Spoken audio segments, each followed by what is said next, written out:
अनेक नावं आपल्याला या ठिकाणी घेता येतील की ज्या नेत्यांनी पक्षाच्या वाढीकरता अत्यंत मोठं काम आपल्या राज्यामध्ये केलं.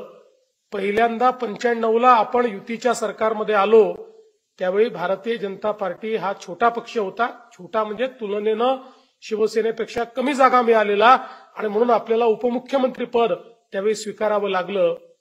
त्यानंतर 15 वर्ष आपण संघर्ष केला 1999 पासून आणि 2014 साली पहिल्यांदा मोदीजींच्या नेतृत्वात आणि अमित भाईंच्या नेतृत्वात आपण हा निर्णय केला की आता ताकदीनं मैदानात उतरायचं आणि आपली युती तुटल्यानंतर पहिल्यांदा सगळ्या जागा भारतीय जनता पक्षाने लढवल्या आणि भारतीय जनता पार्टी महाराष्ट्रातली सगळ्यात मोठी पार्टी बनली.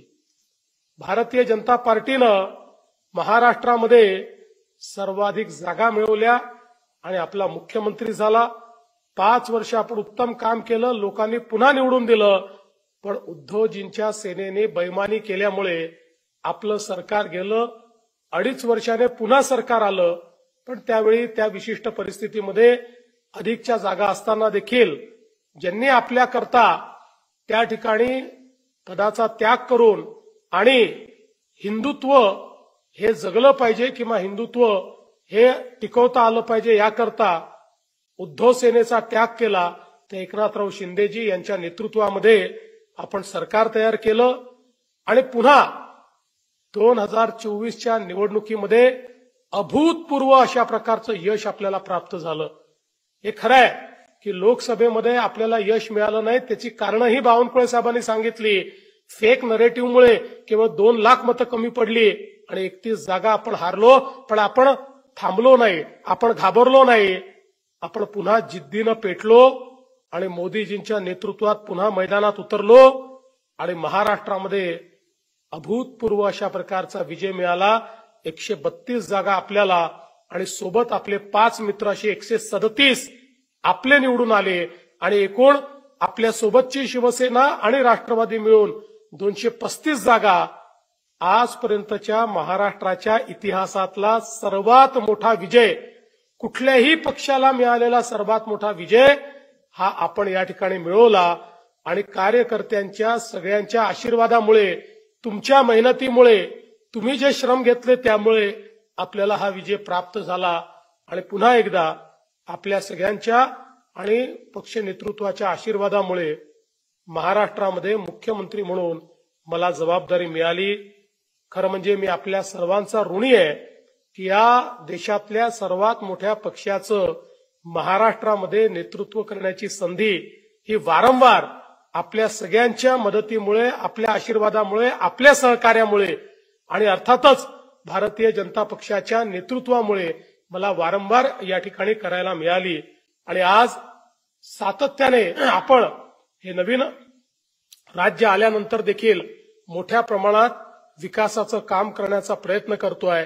एकीकडे केंद्रातलं सरकार आहे, माननीय मोदीजींच्या नेतृत्वामध्ये आपले नेते माननीय गडकरी साहेब असतील किंवा आपल्या महाराष्ट्रातले जे वेगवेगळे आपले केंद्रीय मंत्री आहेत हे केंद्रातनं आपल्याला मदत करतायत आणि राज्यातनं आपण मोठ्या प्रमाणात सामान्य माणसाच्या जीवनामध्ये परिवर्तन घडवण्याचा प्रयत्न करतो आहे. आणि एक चांगलं सरकार, एक पारदर्शी सरकार, अशा प्रकारे गतिशील सरकार देण्याचा प्रयत्न आपला चाललाय. 100 दिवसाच्या कार्यक्रमातनं आपण एक प्रकारे संदेश दिलेला आहे.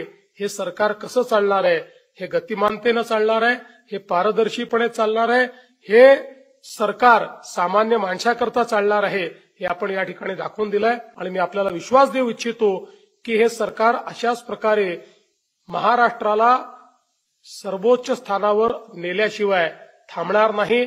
आपलं वाक्यच आहे, आता महाराष्ट्र थांबणार नाही आणि महाराष्ट्राची गती आपण कमी होऊ देणार नाही. पण ही गती जर योग्य प्रकारे आपल्याला त्या ठिकाणी जर साधायची असेल तर याच्यामध्ये खूप महत्वाचं काय आहे तर सरकार आणि पक्ष यांच्यातला समन्वय. शेवटी आम्ही सरकारमध्ये असलो तरी आमच्या मनात पक्ष आहे, आम्ही सरकारमध्ये असलो तरी पक्षामुळे आम्ही सरकारमध्ये आहोत ही जाणीव आम्हाला आहे. आणि म्हणूनच पक्ष आणि सरकार याचा समन्वय आपल्याला घडवायचा आहे. पक्षाचे सगळे पदाधिकारी आणि कार्यकर्ते हे सरकारला जनतेपर्यंत नेण्याचं उपकरण आहे.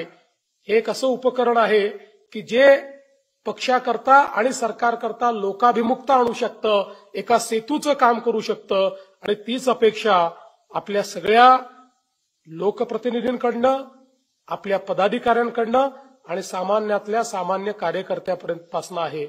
मी एकच गोष्ट सांगतो, आपल्या विकासाचा आलेख चढता आहे. आपला जो काही प्रवास आहे हा तेजस्वी आहे, पण अजून खूप करणं बाकी आहे. अजून खूप गोष्टी आपल्याला करायच्या आहेत.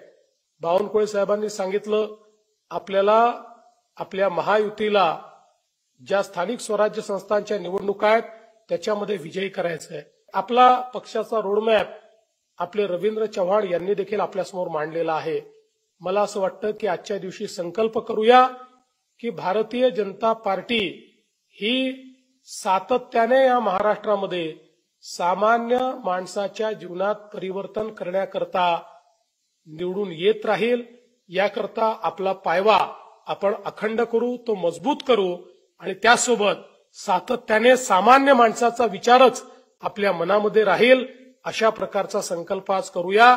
हा पक्ष महान आहे, याला अधिक महान कसं बनवता येईल आणि त्याच्यामध्ये छोटंसं योगदान आपलं कसं राहील, अशा प्रकारचा संकल्प आजच्या दिवशी आपण सगळे मिळून करूया. आपल्या सगळ्यांना मी या ठिकाणी